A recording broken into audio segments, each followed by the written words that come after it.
Hello, I am the Script Doctor, and today we're going to take a look at the third episode of Batwoman, Down, Down, Down. The teaser changes the show formula by skipping over narration and instead starts with Alice experiencing a nightmare. As a child, she wanders into a basement, then past a cellar door to find a floating mask in a basin.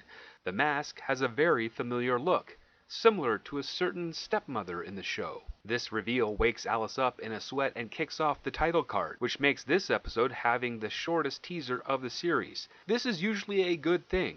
When it comes to hour-long dramas like Batwoman, the shorter the teaser, the better the episode. This is because the writer has laid out in the teaser the episode's inciting incident, or established the context for the inciting incident that will be reached within the first few minutes of Act 1. While I was hoping in this episode we'd be spared of narration, it's the first thing we're hit with when we see Kate. She sits in Bruce's office dwelling over the note Alice left last episode. Before we can be forced into a flashback, someone has pointed the bat signal against Wayne Enterprises and does some hand puppets. It's Alice, hanging out on the roof of Police HQ with no one in sight. No dead cops at her feet, no police surrounding the area. It's as if the building is deserted, which is very strange because in the very first episode of this show, there was an expensive celebration shutting down the bat signal as well as dozens of people protesting that very action. If Gotham saw the signal light up again, would the people not be curious? Would the police not respond? Why are they left alone? We've seen this situation before. Someone turns on the bat signal and we find the police commissioner rushing to see what is the issue, still wearing his robe and pajamas. Maybe you're asking how the scene in Batman Forever is different than the one in Batwoman. I'm happy to explain. In Batman Forever, Nicole Kidman is introduced by Commissioner Gordon to Batman in the opening. We learn Gordon has brought her in to help with Two-Face. So when we learn she is the one to activate the bat signal, we can make a logical leap to believe this could happen. The police would allow her access to contact Batman based on her argument of learning and passing on information that could lead to Two-Face's capture. We know from the movie that's not really why she needs to talk to Batman, but it's a rational cover story that fits in line with the movie's plot of stopping the bad guy. Do we have anything like that here in Batwoman? No. Alice slips on the back signal to contact Kate and is able to do so without any conflict. Why couldn't this be a set piece? Why couldn't Alice have the commissioner held hostage on the roof? Why couldn't she make a demand to talk to Kate? Why couldn't the Crows be there to fight with the police over control of the situation? Why couldn't we have tension or drama in this show? The CW probably doesn't have the money for such things, but you don't need lots of money for good scenes or a great product. So instead of all the fun and affordable ideas I had for a scene of this type, we get Alice and Kate trading exposition. Alice wants Dodson back, as for why, we don't know. Yet Kate offers to reconsider releasing Dodson if Alice can go 24 hours without killing. Has Alice been killing every day since her debut? Wasn't there like 4 days since Kate stopped Alice as Batwoman before the second episode? There were no Alice murders established in that time, so she's kind of achieved the goal before it was set. Regardless of such a stupid proposition, I am not seeing any reason why Kate doesn't take custody of Alice and turn her over to the police that should be working within the building they're standing on. But the scene's not over yet, as Alice needs to reiterate that Beth is gone and that Batman's not coming back, so bye-bye bat signal. That's a peddling. However, if Alice is trying to convince Kate that Beth is gone, why even be angry at Kate or her father for giving up on her? Alice herself has technically also given up on Beth. Why can't the three of them bond together over their abandonment of Beth Kane? CW family dynamics are weird. But not as weird as this really cheap-looking commercial for a gated community which we learn is within another gated community. So we're a little bit into 3 episodes in this story, and the writers have barely established the state of Gotham City, but I suspect parts of the city are sealed off with walls, and that within those walls are gated communities. But aside from maybe one shot in the second episode, we don't see the conflict between those behind the gate and those in the streets. So whenever Kate talks about giving hope, it's just a platitude. While the advert for this gated community behind a gated community plays, a truck crashes through a gate. But we can't follow up with that set piece because we have to see Sophie spar with her husband who's trying desperately to make the scene interesting by complimenting her on her form by saying nice all the time. Nice, nice, nice. Her response is vish with each punch. She should be breathing, not vishing. Nothing happens in this scene other than her reflecting on Kate's arrival. So, filler. The filler doesn't end there, as Daddy Crow has been rewatching news footage of the bridge from the last episode and then bitches about how no one's claimed responsibility for the attack and that the trails have gone cold. Well, that tends to happen when you spend all your time in an office and not on the streets investigating the crime scene. Can't wait to see if he follows up with those 2 officers that shot at the van. No? Not going to investigate that? Some protection agency. Sophie doesn't bring anything new to the scene other than being a sounding board and asking for a special assignment. What could that be? Well, we catch up with Mary, who's treating a patient and then stumbling in home pretending to have been out partying. So far, she's better at keeping a secret identity than Kate when she learns that Sophie will be her bodyguard for the foreseeable future. So I guess Mary's not going to be working at the clinic for a while. Kate wanders into Wayne Enterprises for some reason, where she meets Tommy Elliot, Bruce's oldest best friend that never existed before until 2003. He's not a very good character, and the writers managed to get that part correct with his introduction. The rest is very off the mark. This Tommy Elliot is not a doctor like in the comics, but instead a real estate mogul. Tommy is here only to invite Bruce to a party he's throwing for himself about how much richer he is than Bruce. Tommy leaves, and because the writers don't know how to get to the next scene, they introduce a phone call from Luke that gets us to the robbed Wayne research lab. Why Kate is allowed on the premises doesn't make any sense. She doesn't work for Wayne Enterprises. She doesn't own Wayne Enterprises. Why is she here? If they establish that Kate had a job there before and that Bruce made her power of attorney on his property in the event that he is missing or injured, then I'd happily get on board and buy into Kate addressing Wayne Enterprises' issues. But that's not the case in Batwoman. Nope. Kate is allowed to be around top secret facilities because the writers need her to be, and they're not thinking of how to bridge that want with verisimilitude. We get a lazy setup with the 2-way grappling hook that Luke exposits the details to, except I thought from last episode Luke was only there to keep the lights on and the doors locked. Anyway, the cops are pulled away from the scene because someone left an effigy of Batman on the steps of the Gotham Gazette. Instead of watching the police or the Crows investigate this vandalism, we have to check out what Mary is doing at school with Sophie the bodyguard hovering around her to both Mary and our annoyance. But we get some valuable information in this scene, and that is that 5 years have passed since Sophie and Kate were an item, meaning Kate has been training for 5 years, something we needed to know in the pilot we get in episode 3. We're hitting the 15-minute mark in this episode, and now we finally see what the plot is going to be about. Luke has discovered that a special railgun that was developed by Wayne Enterprises was stolen, and this railgun is the only thing that can damage the otherwise indestructible Batsuit. Luke demonstrates first with a pistol, and the bullet bounces off the chest. The worst it does to the wearer is leave a sting sensation, as stated by Kate. Luke demonstrates the railgun, which puts a sizable hole in the Batsuit, and for the first time in the series, the show has set up some stakes regarding the plot. But I find it really strange that Bruce Wayne, a man who has experienced great tragedy due to gun violence, would use his company to invest in military-grade weapons. It seems really antithetical to Batman's goals and methods. However, we finally have a plot device, and the writers have made a somewhat logical justification for the existence of this weapon. In the unlikely event that someone stole and used the Batsuit, this weapon could stop them. It is a lethal means of stopping them, which goes against the established methods of Batman, but regardless of that violation to character, we have a plot device that finally establishes a threat to our hero. Luke assumes that Alice stole the gun, but Kate rejects that premise on the grounds that Alice doesn't know Bruce is Batman. But she knows Kate is, well, posing as Batman. So how would Alice not be able to bridge those two together? I mean, the Crows don't have bulletproof armor, batarangs, or grapplers, all things that Alice and her goons have witnessed. Alice knows she has a billionaire cousin who has mysteriously disappeared at the same time as Batman, so why could she not connect the two? Why would Kate dismiss that idea so quickly? I'll tell you, because the writers don't want to have fun with misdirection and dramatic storytelling. They want to get to the point. Except they skipped over a really important story beat, and that is, how would the person who stole the gun know of its existence? Wouldn't Wayne Enterprises, and Batman especially, take every effort to keep a gun strong enough to penetrate the Batsuit, a closely guarded secret? Wouldn't it be more entertaining to follow an investigation as to who had access to this railgun, and see if they're associated with Alice or part of some industrial espionage? I guess we can't have investigation work, but rather speculation in a cave. It's almost convincing how Kate talks about the gun and its purpose and how it pertains to Batman being Bruce. She assumes whomever stole the gun has to know about the suit, but there's no way to confirm that the gun was solely designed to destroy Batman. It's a gun. It's used to shoot and harm anything or anyone. Drawing a connection specific enough to Batman is conjecture.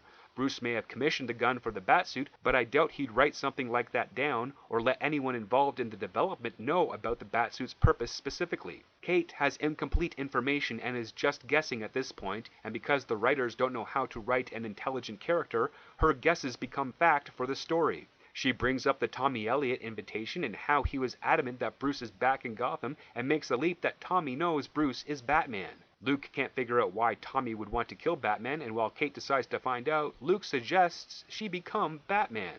So what the hell is going on here, Luke? For 2 episodes, you balk at the idea of Kate wearing the suit yet help her, and now you're encouraging her to be Batman? At least Kate questions the strange behavior you've been displaying so far this season. Luke argues that the whole city, including himself, supports her, which is strange because she hasn't done anything for the city aside from thwarting Alice's non-ticking clock threat. Kate's not out there patrolling the streets of Gotham thwarting crime or rooting out corruption. Nope, she's looking for her sister, whom she has found pretty easily in each episode, including the start of this one. And to top it off, she didn't even bring her in. While Kate makes a surprisingly logical statement that if she goes out again she'll die, Luke thinks that Bruce developed a way to counteract the railgun, which is a very Batman-like thing to do. They may call Superman the Boy Scout, but Batman is the one that's always prepared. While Kate heads over to the party, Alice is milling about in Daddy Crow's penthouse. She's caught by a guard whom she kills effortlessly and has broken her so-called promise of not killing in 24 hours. Kate rides the elevator with her stepsister and ex-girlfriend. There's a nice character exchange between Kate and Mary, which is leaps and bounds deeper and more developed than anything we've seen before. I thought Mary was upset with Kate because she was ignored for 10 plus years, but in this elevator it seems like they're pretty close. Did they finally go to that strange restaurant mentioned last episode? They split off where Kate hits the bar, chatting it up with the server when Sophie's husband reintroduces himself to Kate. The husband does a little digging into how Kate and Sophie know each other. He comes off as a fool, and the bartender demonstrates common sense skills of figuring out Kate and Sophie were a thing. This somehow impresses Kate, which it shouldn't, but the bartender is quite attractive, so she'll be a recurring character for Kate, one where she'll have to contemplate telling the bartender her secret life of Batwoman. But before that will happen, the bartender will make whiny accusations about how Kate is keeping secrets from her. The bartender will bring this up after a week of dating, and I can't tell you how many relationships I've been in where if I don't reveal to the woman I'm dating all of my secrets before the 3rd date, it's over. Ugh. But I'm getting way ahead of this show.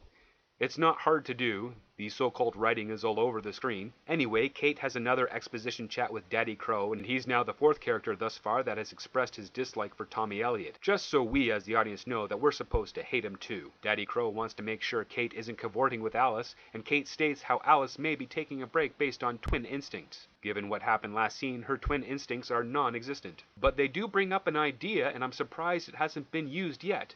You see, I've known far too many sets of twins and triplets in my life, and a commonality among them is that twins, especially girl twins, make up their own language. Wouldn't them being able to speak in their creepy twin language be confirmation that Alice is Beth? Maybe we'll see that later. In the meantime, Kate converses with Tommy about the Wayne Enterprises theft and lies about a GPS tracker in the gun. This lights a fire under Tommy to check the exterior of the gun for GPS. Those things are usually inside the object, Tommy, not on the surface. While this is happening, Daddy Crow gets a call from Alice. Apparently she's kept up with her practicing of the cello, but that is done away with for Alice to berate Daddy Crow for giving up on her, deliberately talking so that the Crows can trace her call to his penthouse. Alice ends the call and looks through some of Kate's things, which are conveniently on display. She searches through the boxes and finds Kate's map from last episode. Daddy Crow is on the alert, and his first goal is to get his family to a safe location.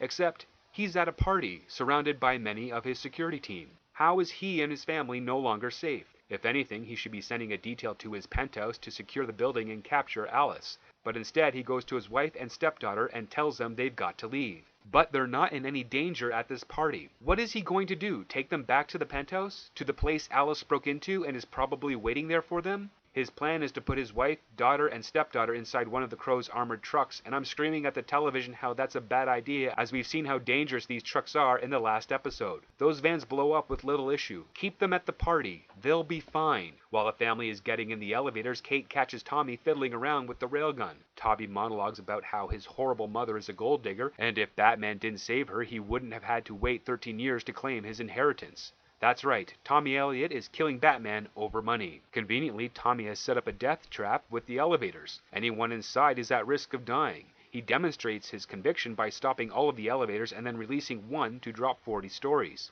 Kate tries to convince Tommy that Batman's not coming, but he won't have it and tells Kate that he'll drop the next one in an hour.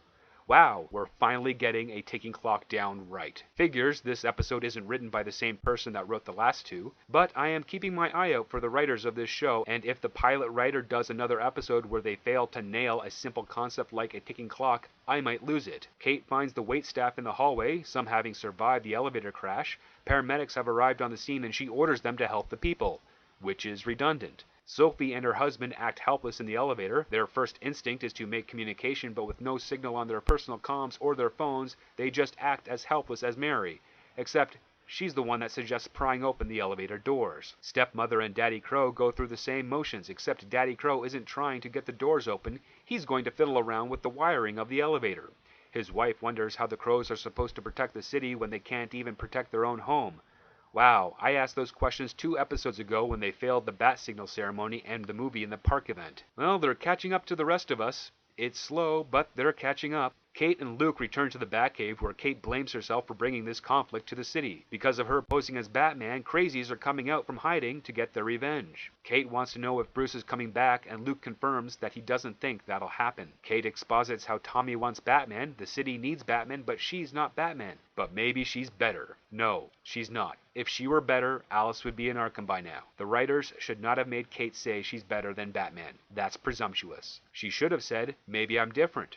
Maybe I can help, or I can't replace Batman, but I can sure as hell try to succeed him. You know, take the audience with Kate on her journey to becoming a hero instead of having her outright say she's better than Batman. Luke fixes the Batsuit and sprays a vinyl or fabric paint over the symbol. I don't know why they're doing this now. The writer has set up an urgent situation, so wouldn't addressing that problem be the more heroic act than working on your outfit? Well, that's Kate's priorities. It's more important to look good during heroic deeds than to actually do heroic deeds. Those choices fit better in Amazon's The Boys rather than a show called Batwoman. Kate narrates how she's forming her own Bat identity and taking over his crusade to protect Gotham, and she does it just in time as there's less than 30 seconds on the clock before Tommy drops another elevator. He's just chilling on the roof with a railgun, waiting for Batman. Kate shows up in her updated outfit, and Tommy draws the gun on her, but he doesn't shoot right away. Now, I'm not a fan of guns, but if I were, and I was on a rooftop specifically waiting to kill Batman, regardless if he shows up or not, anyone that drops from the sky and lands on that roof is someone I'm going to be shooting out of fear and reflex. But that's me, not Tommy Boy here, who decides to take aim and chat. He states the obvious that Kate's not Batman, and her response is, that's the point. Tommy is all upset, but instead of shooting, he just keeps on talking and not about how Kate is Batwoman. I mean, he has to have figured it out, right? He starts off thinking Bruce is back, Kate tells him he's not, then Tommy tells Kate to have Batman meet him on the roof, and instead of Batman showing up, he sees a woman in a redesigned suit. If he can't put all those things together himself, then the Riddler is going to be cashing another check pretty soon. Kate, on the other hand, just stands there, an unmoving target. Enough time has passed since she landed on the roof for her to be shot at 2 or 3 dozen times by now. Kate tells Luke she found Tommy, and Luke sets up the details of the scene. Batwoman has some sort of disruptor on the gauntlet that will neutralize the gun once the light turns green, but Kate forgot to charge the gauntlet before leaving the cave. Maybe Luke should have told her this information while updating the suit, but instead, Kate has to stall for 30 seconds, which shouldn't be hard considering how much time has passed since she arrived on the roof and Tommy still hasn't done anything. All he's focused on is, where's Batman? Just shoot her. But he doesn't, and instead Kate throws a batarang and gets Tommy right in the leg, except he's not trying to run away here. So getting him in the shoulder or arm that's holding the gun would be more to her advantage. Kate must have some sort of combat dyslexia. She begins to stall, managing to surprise Tommy from behind with a sidekick. If she could get behind him so easily, does she really need this disruptor? Tommy loses the phone, preventing him from dropping a second elevator. Kate kicks away Tommy's gun, where a blast takes out a section of the building. They scuffle a bit. Kate kicks out the railgun from Tommy's hand, and the two exchange punches. Tommy manages to get the railgun back, and Kate's gauntlet has completed its charge and sends out a ranged shockwave. What type of Batman weapon or tool is that? It's more effective than a batarang. It's a ranged sonic weapon. Even with 30-second charges, if you have one on each arm, you can fire it 15 seconds apart. That is a pretty powerful weapon, and we're seeing it in the 3rd episode? I bet we won't see it again, because that disruptor would solve too many future problems Batwoman will face in the show, and they can't ruin the very little suspense and drama this show is able to create. Tommy is knocked away, but reunited with his phone, where he triggers the second elevator. The elevator, Daddy Crow and wife are still inside. I guess he didn't think to try and open the doors, and an hour has passed since Mary got out, so why the hell aren't Sophie and her husband checking the other elevators and proceeding with rescue operations? I can understand not being able to get to everyone in 10 or 15 minutes, but after an hour I'm pretty sure they should have been able to at the very least figure out that Daddy Crow and his wife are stuck. Batwoman makes it inside the elevator shaft and uses that two-way grappling hook to secure the elevator. Strange how Luke explained to Kate at the start of the episode how the two-way grappling hook worked, but in a situation where she needs to know to charge her gauntlets to disable a weapon, his knowledge is nowhere to be found. But Tommy's not done. He has more bombs in this elevator shaft and blows another one. But Kate doesn't try to save this elevator. Nope, anyone inside that elevator can kiss their ass goodbye. Our hero, ladies and gentlemen. Instead, Kate fires a bat line and zips to the blast hole where she struggles to lift herself out. Which is sad because Ruby Rose is only 106 pounds, and if she's strong enough to beat up a guy 3 times her size, pulling herself up through a hole should be a walk in the park. Tommy closes in on Kate, crushing her hand with his foot when Alice comes out from behind and strikes Tommy down. Oh, you better believe that's a paddling. Kate removes her cowl to have a chat with Alice, telling her to get away because of all the crows in the building. What is Kate doing? She went on several times last episode that Alice needs help. Now she's got Alice again in her grasp, and instead of trying to get her that help, she's telling Alice to flee? Alice is surprised to see Kate's upgraded suit and remarks on the color choice. Red, like their birthstone. Great. Alice is one of those people. Kate says it's to remind them where they came from, but last I checked, people aren't born from stones. Alice reinforces her claim that Beth is gone and that she has plans for Kate. And while Kate doesn't believe that Alice doesn't want to be Beth anymore, she still lets Alice just walk away. What type of hero is this? Alice just revealed that she killed another person, making her on-screen body count 5, and Kate does nothing. If this is a show designed to inspire girls to be heroes, you should really have a better example than heroes let their murderous sister go free. Well, the people from the elevator are being wheeled off for treatment, and Kate greets Tommy as he's being taken away by the police. Tommy thinks he's going to buy his way out of jail, but Kate tells him that he's going to Arkham.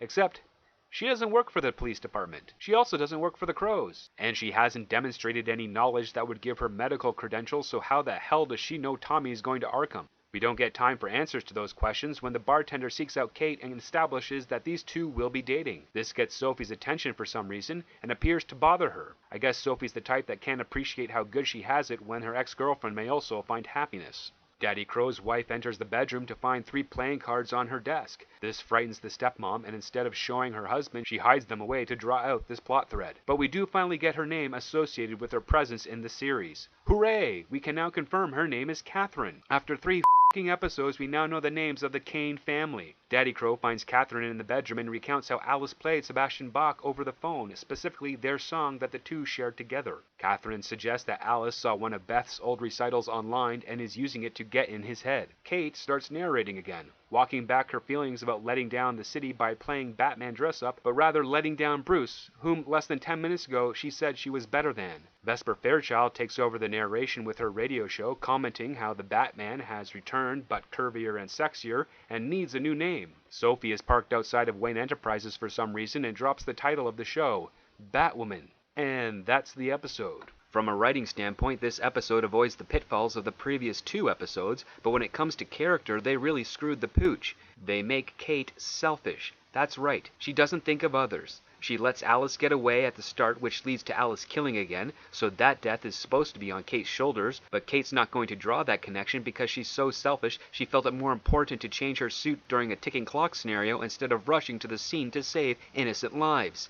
To top it off, calling herself better than Batman is also selfish and egotistical. And finally, letting Alice go free again when she's got her in her grasp is moronic. When you're writing a hero and defining their personal standards, you want to make the standards appealing to your audience. You want to make them inspirational. Nothing Kate has done in this episode is appealing or inspirational.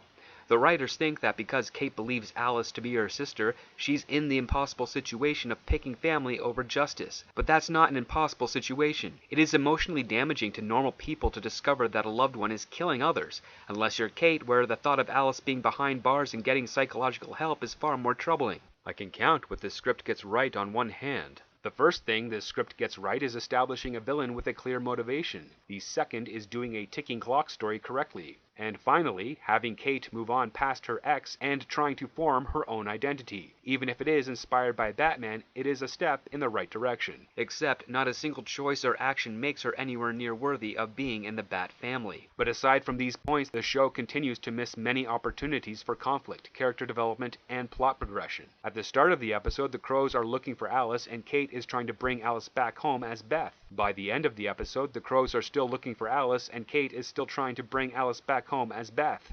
But there wasn't any change. Sure, Kate added a wig and red paint to the Batsuit, but that doesn't count. At the bare minimum, we get Kate meeting a new love interest, which, come to think of it, was the entire episode only made to introduce a potential love interest for Kate? It would seem so because, aside from that, these characters are in the same motivational position at the end of the episode as they were at the start. That's really bad writing. Bad writing because the reason they didn't capture Alice or have Alice threaten the city probably has more to do with the writers not knowing where to take this story. So far, Alice's motivations for her actions are vague, choppy at best. She needs something specific to drive the series, and after 3 episodes, the writers haven't done enough to develop Alice's goals.